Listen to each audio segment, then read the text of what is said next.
Thank you so much for clicking on this video. My name is Sammy and we are going to talk true crime today. As you can tell by the title of this video, we are going to talk about a case that I find absolutely disgusting. We are talking about the Fritzl case. So let's dive into it. Alright, let's get into the backstory of this case. Now, we're going to be talking about Josef Fritzl, I believe is the name. Now, I do want to just put out there in the beginning, I apologize if I mispronounce any names to any cities or anything like that. This case took place in Austria and I live in the United States, so obviously there's going to be a language barrier. So like I said, I do very much apologize. It's not my intention to mispronounce them purposely, so I will try my best. But moving on, we are going to be talking about Josef Fritzl. Now, I have my little laptop here for my notes, so I'm going to be looking down just in case, but he was born on April 9th of 1935 in Lower Austria. I believe the city is called Armstetten. Again, like I said, I apologize, you guys. Now, he is the father to the main girl in this story who is named Elizabeth. There isn't too much background on her mother, whose name is Rosemarie.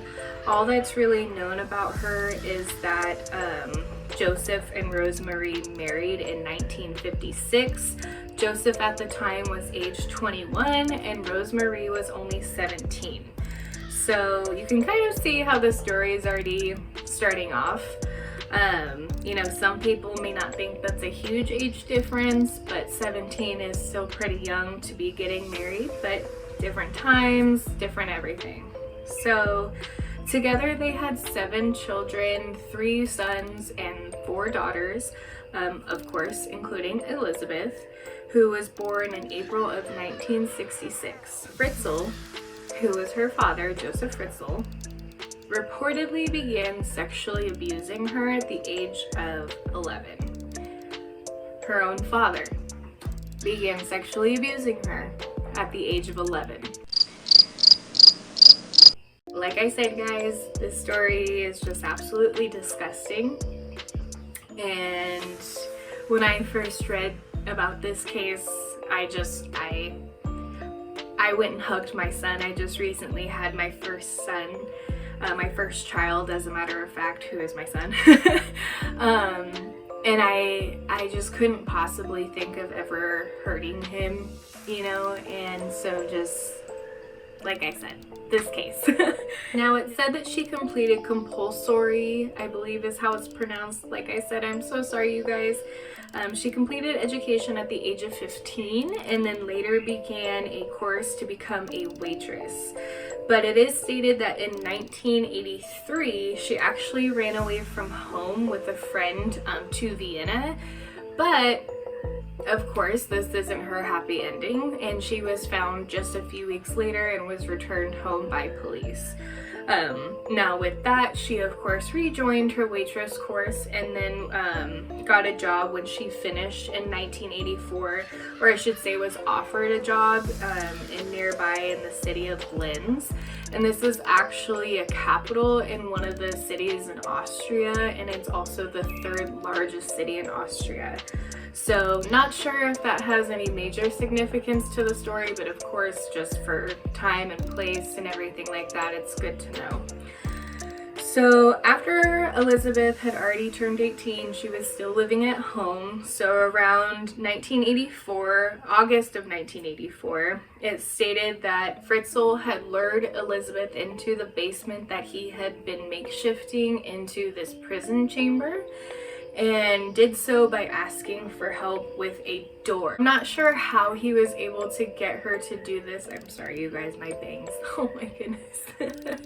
No, I'm not quite sure how he got her to do this. I'm not sure if it was a forced help situation or, you know, can you help me? Obviously, you know, with him already abusing her at such a young age, I'm sure it wasn't a can you help me situation. So anyway, with that being said, he basically got the door set in place with her there and then held a rag full of ethanol in her face until she passed out and then threw her in the chamber. And then over the next 24 years, he her multiple times, abused her, just everything you can think of, he did to her in their own home. Now, again, you guys, this is her father, the person that is supposed to be protecting her and is showing her how to be strong and, you know, just, like I said, protecting her and obviously not doing this stuff to her. And I can't believe that this happened. I can't believe that there are sick enough individuals on this planet that this would even be something that would happen to somebody. Now, it is stated that Rosemarie filed a missing persons report shortly after Elizabeth disappeared, and it is also stated that Rosemarie didn't know that any of this was occurring, which is up for debate. You know, some people don't think that's true, some people do. I'm kind of in the middle. I have a hard time believing she didn't know that absolutely nothing was happening. I feel like she knew something was going on and maybe she was telling herself that it wasn't, but who knows? Like I said, that's up for debate. So anyway,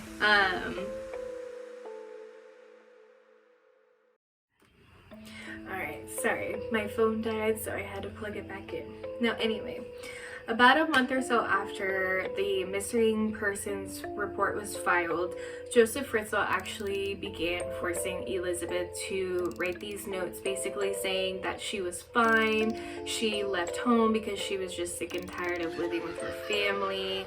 And after, you know, those notes and other excuses didn't work, he basically chopped it up to her joining a cult. So like I said earlier, there were a few children who actually began living with Josef and Rosemarie upstairs in the main house. Now, somehow, some way, he was able to convince social services that these children just showed up at his doorstep and they were his grandchildren and that he had to take care of them. And although they were puzzled, they didn't quite think too much of it at the time. Again, this was way back in the day, so times are much different. Whereas I feel like if now something like that happened, there would be a bigger investigation.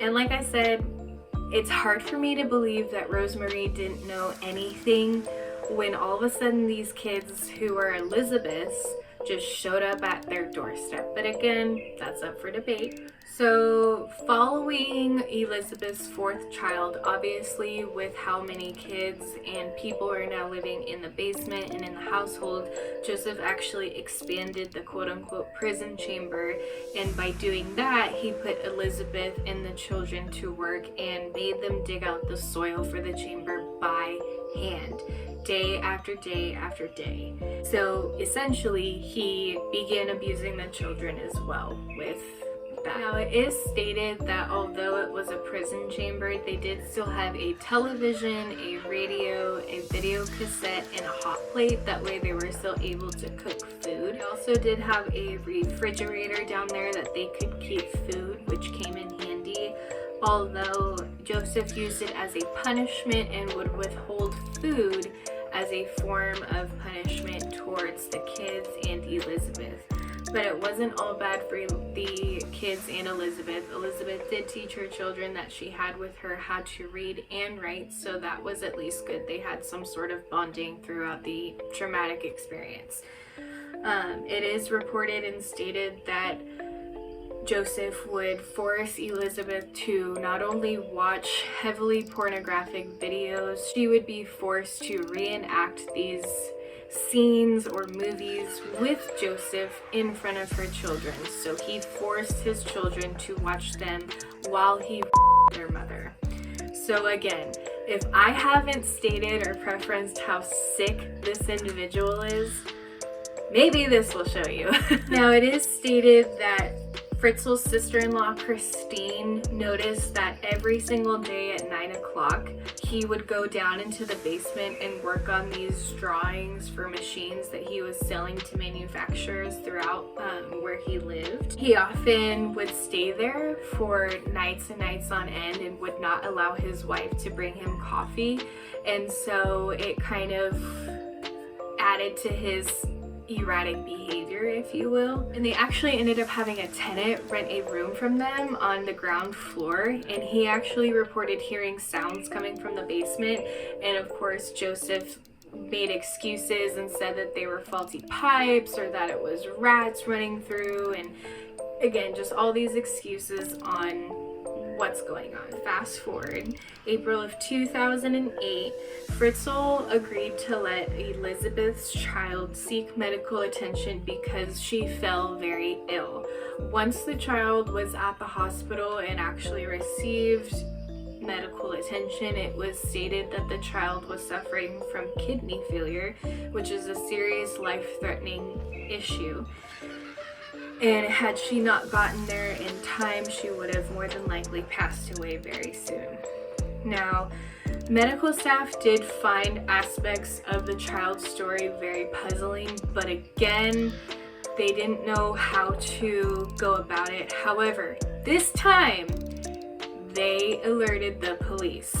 Thank God. Somebody with a brain in this story.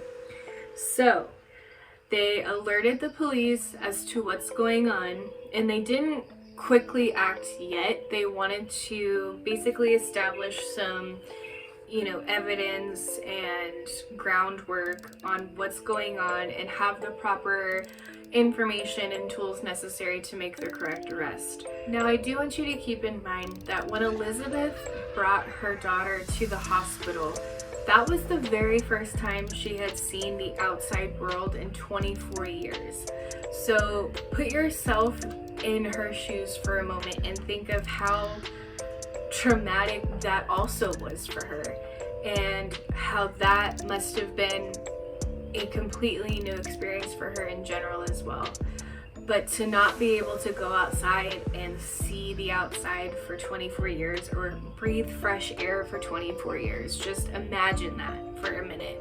Long story short, Josef forced Elizabeth back into the chamber for what was her final week in the chamber. Thankfully, her child did remain in the hospital until she was better to be discharged. Now, because of what was going on at the hospital and the medical staff alerting the police, they actually reopened Elizabeth's disappearance case, and that kind of helped bring the whole case to light, and it helped police kind of take a step back and go, wait, this isn't matching up, his stories aren't matching up, the notes aren't matching up, so on and so forth.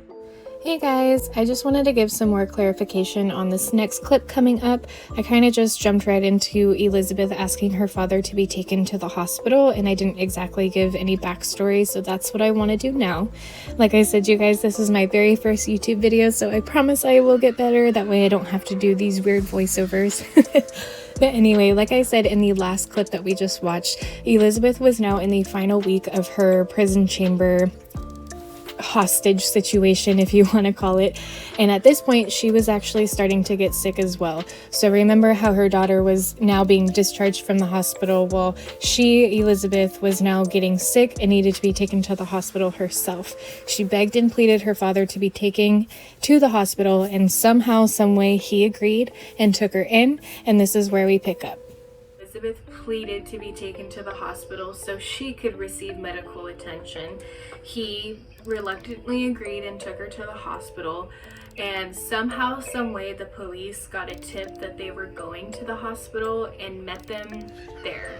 So hallelujah, the police are finally taking action against this sick, perverted bastard that can honestly rot in hell for the rest of his life and in his afterlife as well.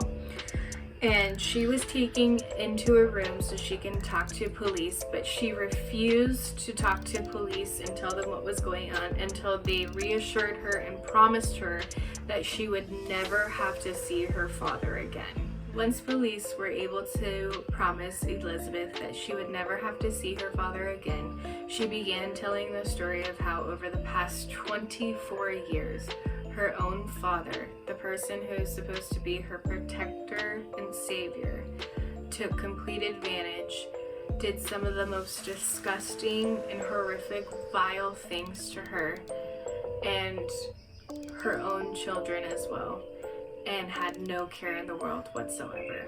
Now, it is said that Fritzl told investigators how to enter the chamber, so they were able to go in and take pictures. I'm not going to post any of the pictures here just because they are pretty gruesome. So if you want to go and look at them, you're more than welcome to Google them. I'm sure you'll be able to find them. So with Fritzl being arrested and everything like that, Elizabeth, her children, and Rosemary, her mother, were taken into care and actually placed into a home to live together. It is said that sometime later, Rosemary was kicked out by Elizabeth because Elizabeth felt betrayed. It said that Elizabeth felt that Rosemary should have done more, should have helped her, that there was, no way that she could have not known something was going on. So I'm not quite sure where they stand today. I'm not quite sure if Rosemary is actually still alive today. I doubt she is, but who knows. So once this was all said and done, Josef Fritzl was officially arrested on suspicion of rape, false imprisonment, manslaughter by negligence, and incest. It stated that in March of 2009, he pleaded guilty to all counts and was sentenced to life in prison. During the trial, it stated that Fritzl's defense attorney by the name of Rudolph Mayer said that the DNA proved incest, but it did not prove allegations of rape and enslavement. Now, I know that being a defense attorney is probably one of the hardest jobs to do in in the criminal justice system. But how sick do you have to be to make that an argument? I just don't get it. There is some more history on Josef Fritzl that came about kind of after all this happened. It is stated that in 1967, so around a year after Elizabeth was born, Fritzl actually broke into a home of a 24-year-old nurse while her husband was away and repeatedly while holding a knife to her throat and threatened to kill her if she screamed. According to a report and press release of the same year, he was also named a suspect in a different crime of attempt to a 21-year-old woman and was known for indecent exposure. Now, how he was able to remain free this whole time just baffles my mind. And I know that it's a different time frame, but still, wow. Fritzl did claim that his behavior towards his daughter was not in fact rape, but it was consensual because she was his daughter. So he felt that because she was his daughter, it automatically gave him consent to have sex with her anytime he wanted. The more that I talk about this case, the more angry I get. Because like I said earlier, I just had my first child, my first son. And if I ever found out that somebody was doing something like that to my son, I would go absolutely nuts. So I can't imagine how somebody can do this and feel good about it too. Because he showed no sign of remorse, he didn't apologize, he never stated that he was in the wrong or anything like that. So he never felt bad or never took responsibility for his crimes. So wow.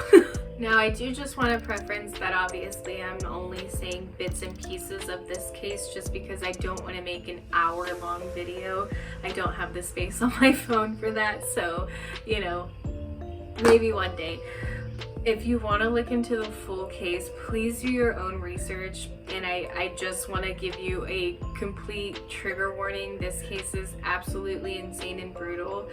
And even with that being said, Elizabeth still felt confident, I don't know if that's the right word or not, but confident enough to go to her father's trial to see what was going on. She actually attended, I guess, the second day in preparation for a book that she was writing. I'm not quite sure if she ever went and saw him again. It's not stated anywhere in any of the reports that I had read or anywhere online. So she very well maybe could have, and it wasn't reported.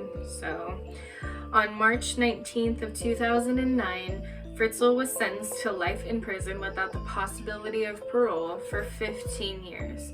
He said that he accepted and would not appeal. He is still currently serving out his sentence in a monastery in Upper Austria that has been converted into a prison. So like I said, you guys, I only went over the main bits and pieces of this case.